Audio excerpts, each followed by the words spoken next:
Hi, it's really nice to be here, and it's nice to be perched on this wonderful little platform where apparently most people who've stood here have been nude. And I thought that I should follow in that tradition, but Josh said, it's okay, we all know what you look like naked. You can still sketch me, though, that's fine. I'm going to play some music for you, and thank you for being here tonight. Okay, we're going to have to work together.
Thank you.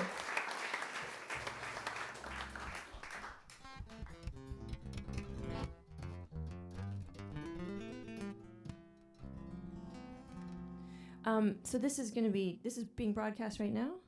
No, it is being, hello, if you're watching this on your computer. Your concert window, yes, that's one way of saying that. And then you'll edit out other stuff, so I won't sound silly when it actually gets on TV. Good.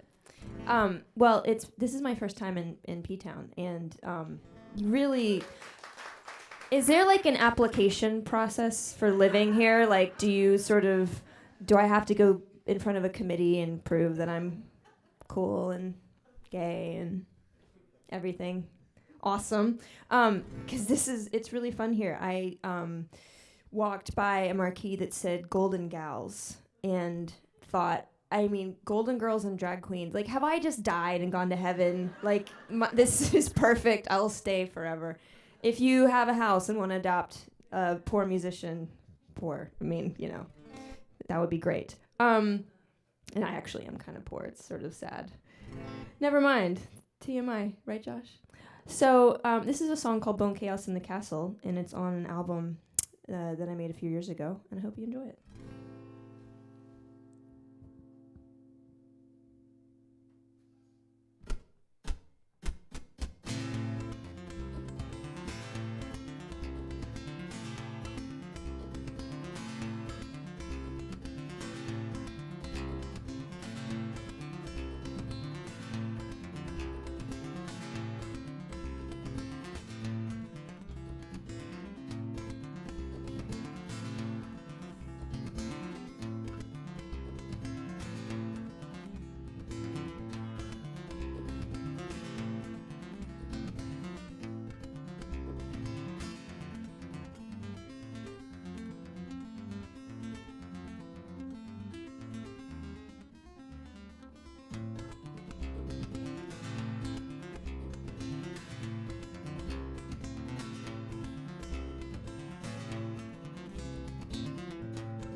Thank you.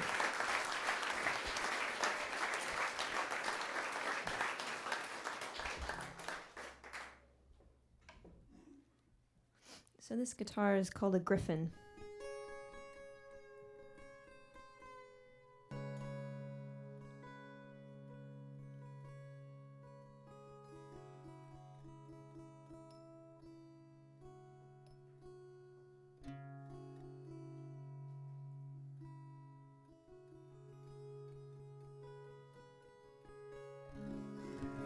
So yeah, it's called a Griffin. It's a it's very complicated to tune. It has 12 strings, but it's a high strung guitar, meaning it's just very short, and the strings can go really high. And normally you have in a 12 string guitar. Never mind. Right now I have 8 notes inside of 12 strings. Normally I'd have 6 notes in 12 strings, but now I have 8. So just that's all you need to know. This is a song called Fences.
Thank you.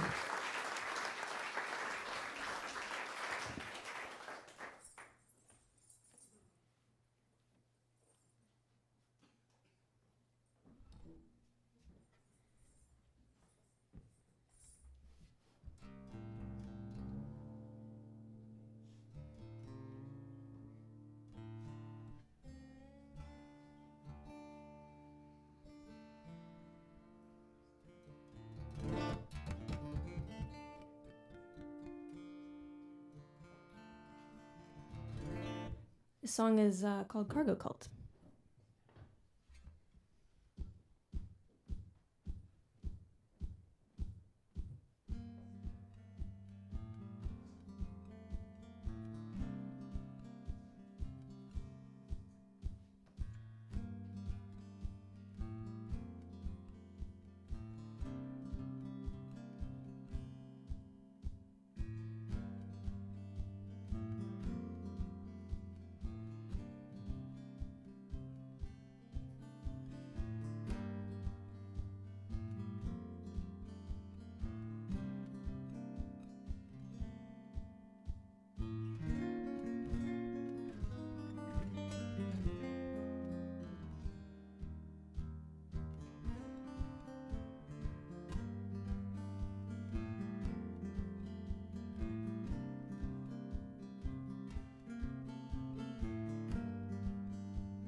Thank you.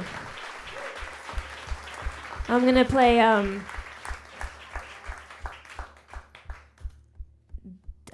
play in a lot of open tunings. This is open D minor, and it's kind of really versatile. And this is this third of four I'm gonna play in this tuning, and they're all from a record that I made a few years ago. It's called Glow. I do have it on CD over there for sale. And I have these USB sticks that, can someone get one of those? Do you see those? They're little guitars. So it's a little guitar that looks a lot like this guitar, and it has all of my albums on it. So you can get that as well. And it's like rubbery and feels nice to just have. It's like a little toy. It's not like that hard plastic. It's the first time I've ever had anything like that I've ever sort of engaged in getting something made overseas. Like someone else was in charge of that, but this time I kind of was like, no, I got to talk about plastics and rubbers and different things that I had there's so much variety of stuff that we make things out of, and it's so mostly useless. That's not useless though. That is really valuable, and I suggest that you get one. This song is called Streetlight in the Egg.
Thank you.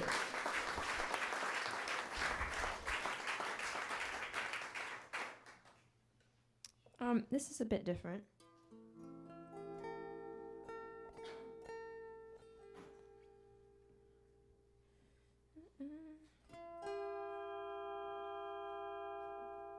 Okay, I'll talk about this part in a second, but this part is okay. So here, if you all can see, I'm gonna break something. I have this piece of wood that is underneath my strings right now, and what that's doing is making this bridge and effectively dividing the guitar into two parts. And you can do this.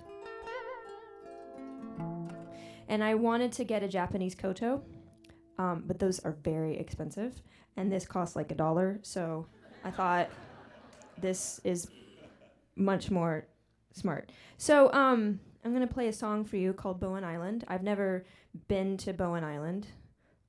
It's in Canada somewhere, and I hope that it's like kind of dark and gloomy and Asian because this is what that song evokes.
Thank you.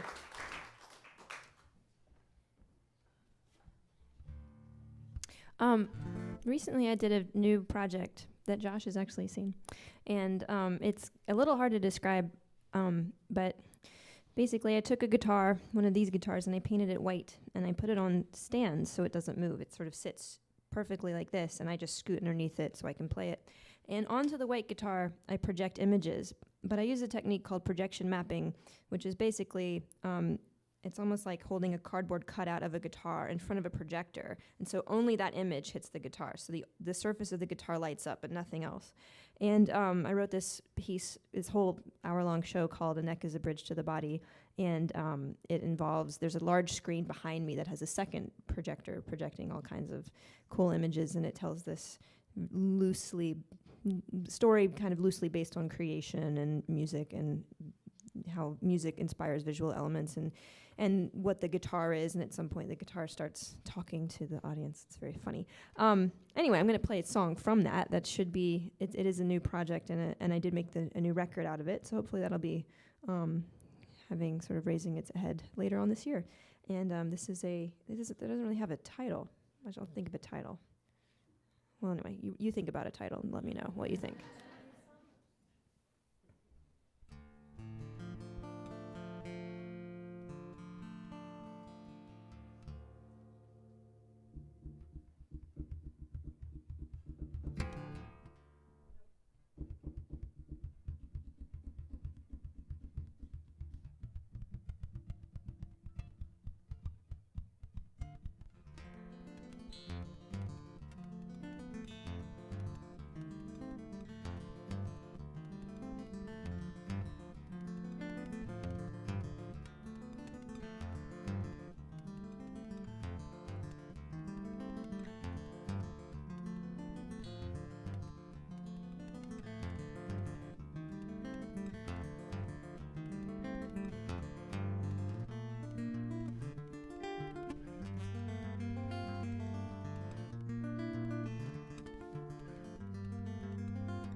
Thank you.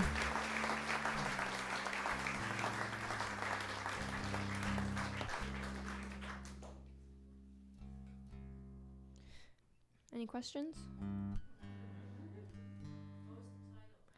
Oh, well, yeah, well, that was your job. Did you think of anything good?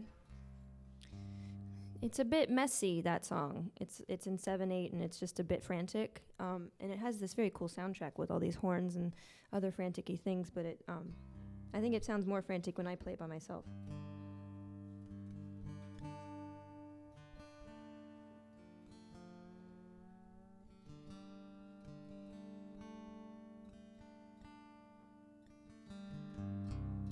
I'm going to tell you guys something interesting. My guitar is in love with you. The heat and the atmosphere, like this guitar, this situation that we're in right now, a little bit of humidity, cool air outside, warmer air in here. You guys are heating it up. Like my guitar it's like I don't have to even try. I'm just moving my hand around and it sounds so good. The strings are about a week and a half old. They've been through maybe 7 gigs prior to this. Like this is ideal.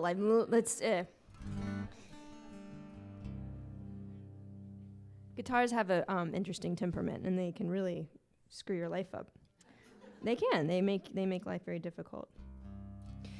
This is a song that I wrote a long time ago from my first album. That was over 12 years ago, which is crazy. And it's called Carmine Street.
Thank you.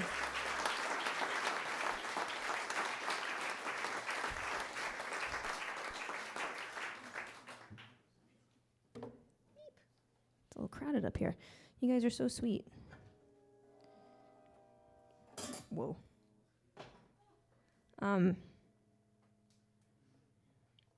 So this thing is cool, and I have to tune up to.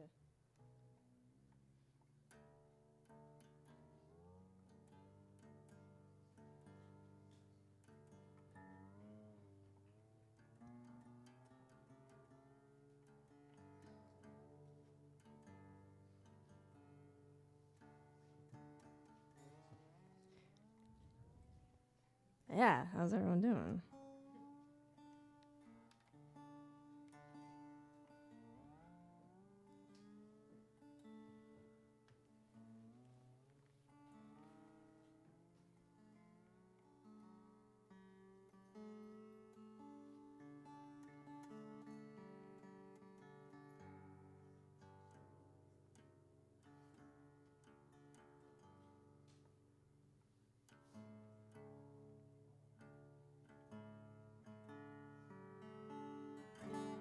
That sounds good enough for bluegrass. Okay, so yeah. So what I've got going on here is this element called the VO 96, and it sits in the sound hole of the guitar, and it's totally separate from any other thing. It's not a pickup, it's not a processor. What it's actually doing, and what you'll hear, is it sounds like this.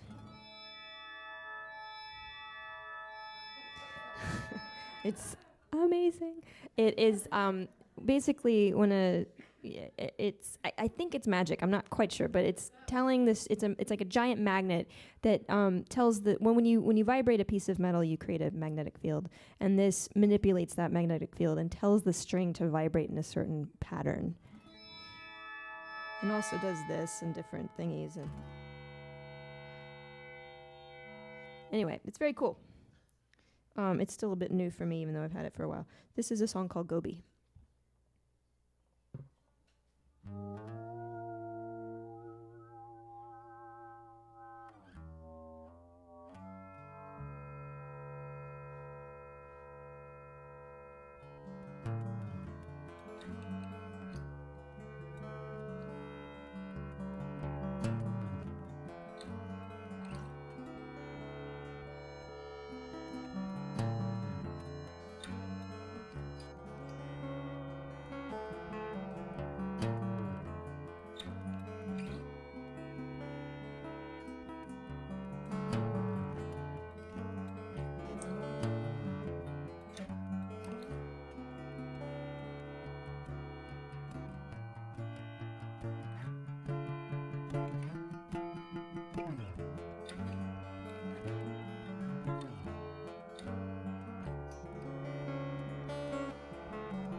Thank you.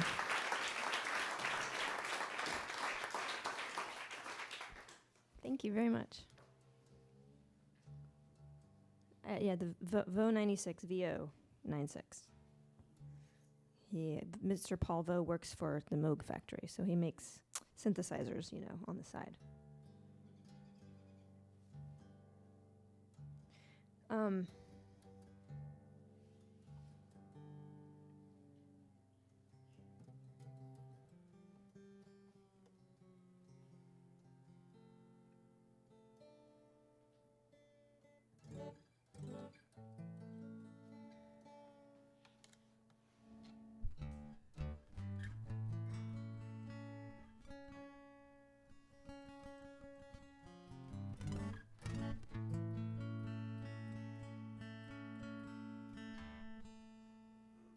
So this next tune I'm going to sing, and I wrote it when I was 15 years old, and I went to summer camp, and like school camp, because my mom was deep into nerd stuff.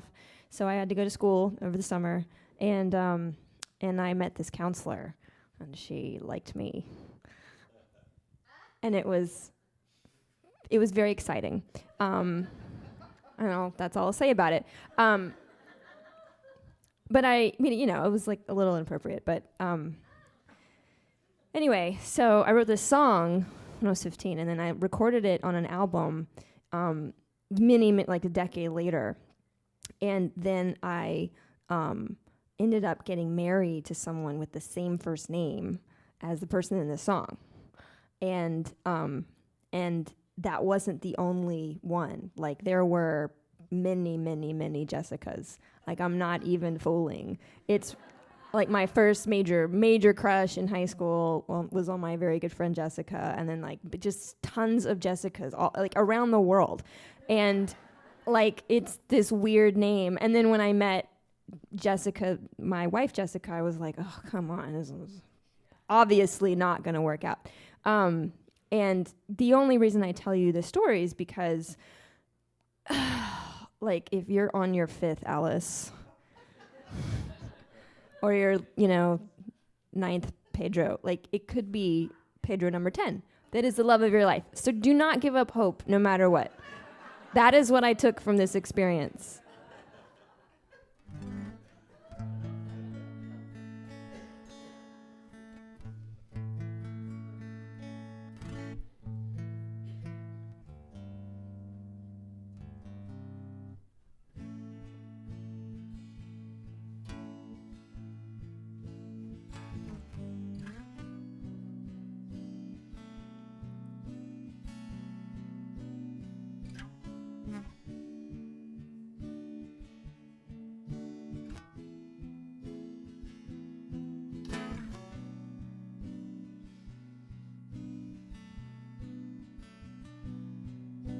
Jessica said she'd wait for me. I'd be 18 when she is turning 23.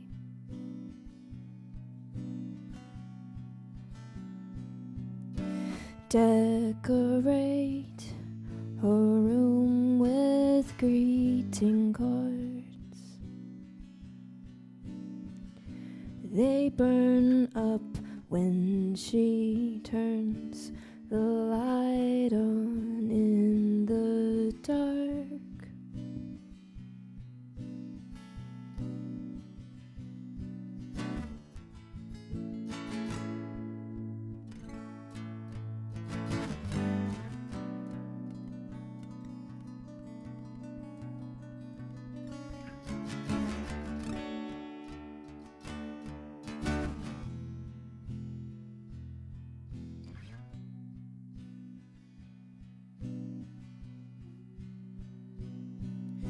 Trying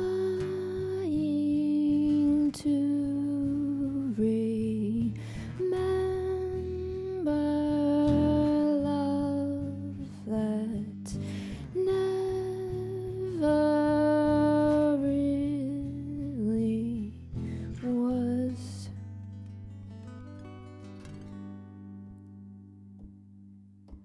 when the milk tasted like perfume.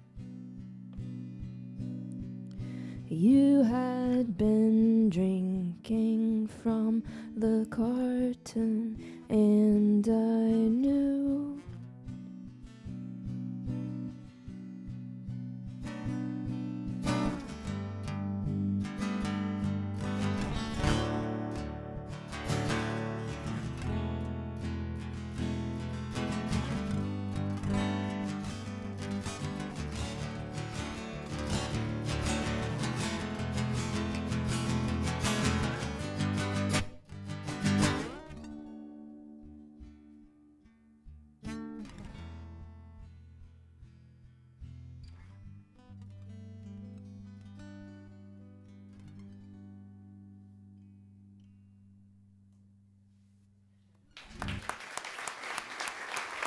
Thank you.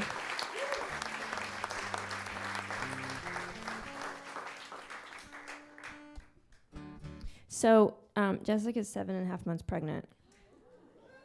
I don't know who knocked her up. I'm just kidding. I got to pick the donor, number 417. I'm really into this guy. He's I like him a lot. And then what's weird is it's a little bit like online dating, where you just look at profiles and you're like, oh yeah, we could totally get along. Like that's right. Like it's super weird. But like I like 417. I feel like I could give the kid the paperwork and say, like, if it's some unruly teenager, like, "Where's my daddy? You're not my daddy." I could say, well, this is who we chose to. It's so weird. What's the term to make you? And then he sounds nice, and he sounds like he was in it for the right reasons. And a lot of those guys totally blow it on the personal essay. Oh my God. It's so bad. So you go through, and like a lot of it's just, you look at medical history, you look at features. It's, at the end of the day, it's really hard to tell anything. But, you don't want to have like too many bad diseases in common throughout your family or whatever. And so a lot of it's just really simple stuff, and then you're like, okay, well, this guy seems nice, and he's 6'1" and brown hair and whatever, and then he's like, your kid's gonna be an astronaut or president, have a really good fucking time. Like, it sounds like that in my head. He doesn't say fucking, obviously, but it just sounds so vile and base and really, really awful. Like, yeah, me and my girlfriend are having a rocking time. It's like, I don't want to hear about that. You are definitely not gonna be the whatever that person is. It's such a strange thing. I have this relationship with this person that I will like maybe never meet, or if the child, if my child turns 18, they can go see who that person is. But it's none of my business, and yet I feel this was ultimately my decision. It's her bio kid, and I was like, well, I'm gonna pick the dude, and oh my God, and now I see guys, or I meet someone, or I just sort of think like, how do you ask that question, right? Because chances are not super huge, but weird stuff happens all the time. So sometimes I'm like, that guy looks like that thing, and he has blue eyes. I wonder if his mother is German. Like, anyway. So yeah, I had to look at a lot of dude profiles, and took me way, way back. I never online dated. Like it didn't like occur to me that was, because like when I was dating, online dating was still new and a little fringe or weird, or like, was it just a hookup thing, or was it like if you really are like isolated somewhere? It just didn't seem something that you needed in New York City. And now, let me tell you something. If you have not gotten online to date and you're single, you are dumb and you need to get a profile. I was hanging out with this 23-year-old DJ. He's like a the cool guy. He's a young man and he's cool. And he dropped like his OkCupid profile name on me. Because he was like, oh yeah, that reminds me, I love vinegar. I cook with it a lot. My OkCupid profile is like vinegar something, something, something. And I was like, no way that you're just telling me this right now. Like, it's totally cool and normal to date on the internet. So get over it if that has been a thing of a thing for you. So I just wanted to do that PSA for everybody. Now that I've gotten off on a really weird tangent, I'm gonna play. I'm gonna play a couple more tunes for you, and but you can come to me and talk about other things other than music. I have a lot going on in my brain. So anyway, I don't want to insult anybody. I think All right, so that's standard tuning, which is something I don't know how to deal with. So I'm gonna switch to. Yeah, it's much better.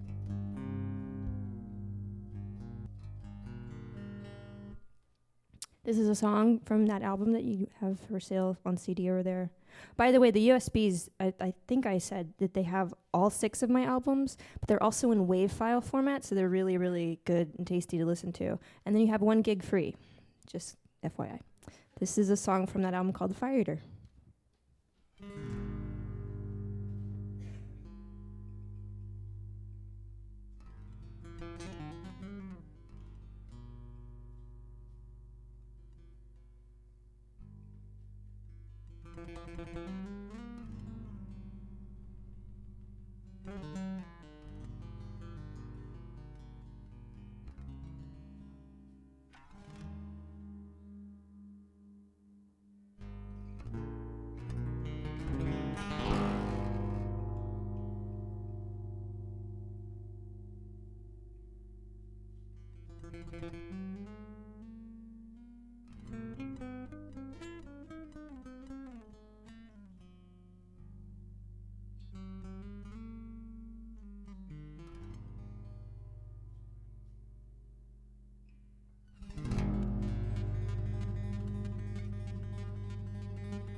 Thank you.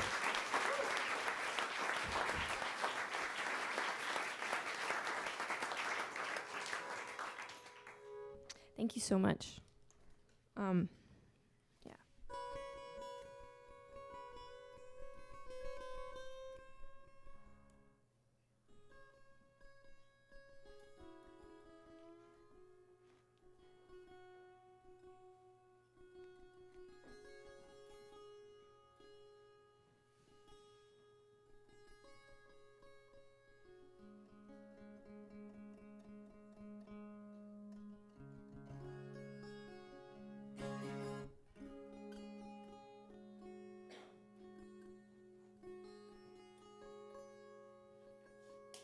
So I wrote this song and I played it at my sister's wedding, and it was lovely. And my sister just had a baby, and that baby is good. A baby sleeps all the time and doesn't cry and is like really good. And Jessica's sister is also pregnant and is about to have a kid, and like tomorrow. And then us, so it's like boop boop boop. And that baby has set the bar really, really high. Like I'm a little worried, and it's really cute too. On top of, and it was a C-section, so it's not all smashed. So it came out like, hello. It's such a cool baby. So I'm virtually guaranteed to not have that baby. So I work out my issues on stage in front of people. It helps me. And so anyway, and it's funny because like we're the oldest siblings, and then all the younger siblings had the kid like just right before us, just had to stick that in. Like we're better than you at scheduling our lives too. So anyway, so we're going to be, it's weird. They're going to be these 3 cousins, and they'll all be very similar in age. But like my life is over. I mean, I knew my life was over like when Jess got pregnant, and we're like, yay. And it was like, okay, well, nice knowing you. Nice having this career that was cool. But now, see, that was just for one baby. But now there's all these babies, and they are all going to have to meet up and hang out and do whatever they do. And that's so, Anyway, so it's going to be interesting, like balancing all the cousinship and everything. But I'm looking forward to it. And but my baby's not going to be that good. Like it's like a 1 in a million baby. Like came out smiling, handsome, doesn't cry, sleeps 9 hours. He's like 8 weeks old. Come on. Anyway, he's probably crazy. So anyway, but yeah, I'm looking forward to being a parent. It's definitely going to be a trip. I've had a nice run at doing interesting things. So this is like interesting thing phase 2. Hopefully. But buy my stuff because because babies are so expensive. Oh my God. I can guarantee you this though. If you buy a USB or a CD, like in prior days, that was probably, let's face it, that was going to like booze or something, maybe some rent every now and then. Now it's going towards the baby. Like absolutely guarantee you that stuff will, my baby will write you all thank you notes when it can write. But anyway, I started off telling you why I was going to play the song because I played it at my sister's wedding, which of course, had I not played the song, she wouldn't have gotten married, and now none of this would be happening. So it's all my fault. This song is called King Paizel. My sister's last name is King, which should not be a surprise, but continually surprises people that we have the same last name. And her new husband's last name is Paizel. The song's called King Paizel. It is on that album Glow that I have for sale. And thank you very much. This will be my last song.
Thank you so much, Provincetown. Thank you for listening to me tonight. Thank you so much. Oh my gosh, thank you.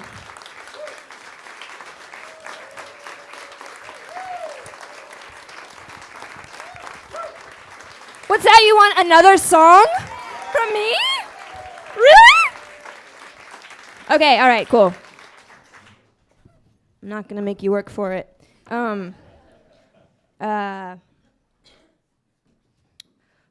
Thank you very much.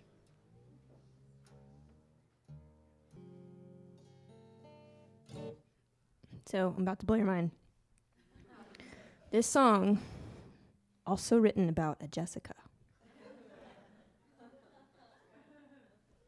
Told you, there were many.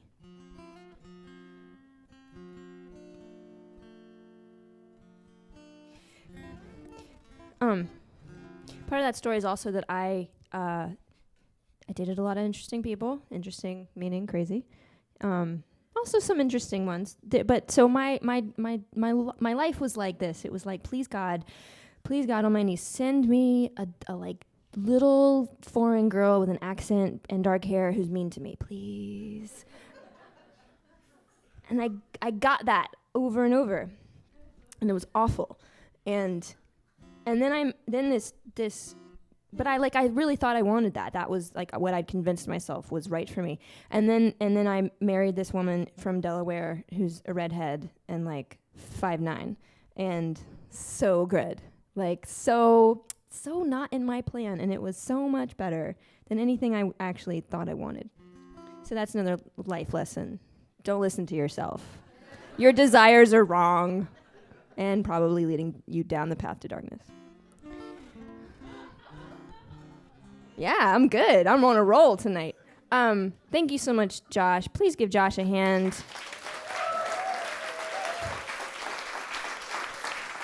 It's really... I do love that our friendship started so totally randomly in a foreign country where I was proposing to Jessica, incidentally, and then we just hung out a bit, and now here I am on your stage. It's great. I love life. I love the internet. Let me just say that. I love that you found me through the internet. Yeah, life before the internet. Whew. Did you guys see Searching for Sugar Man? I mean, life before the internet was a nightmare. I'm gonna sing this song for you guys. It's about a neighborhood in Queens, and everything's true, including the part about the wiener dog.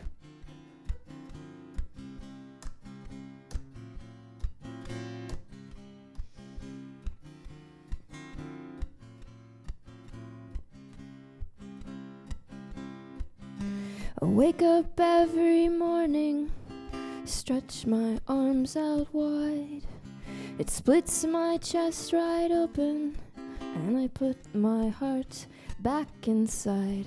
You used to keep it in a jar, but this metaphor has gone too far, and now it's just a work of art on my wall and in my mind.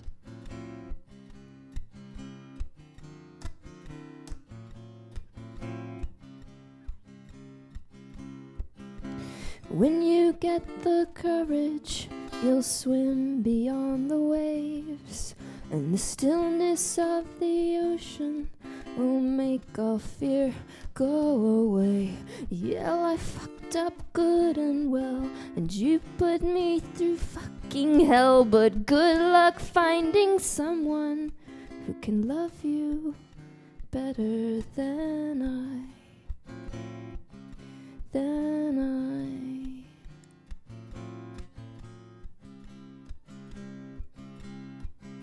I wanted to be tangled up in someone long and blonde, so honest in my belief that nothing would go wrong. But now all we can say we have are some photographs and a wiener dog that chews up everything I love and all the things you left behind.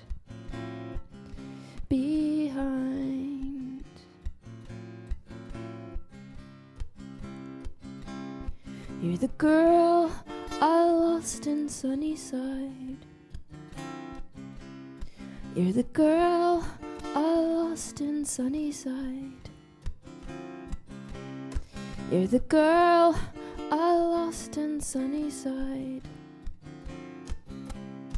You're the girl I lost to Sunnyside.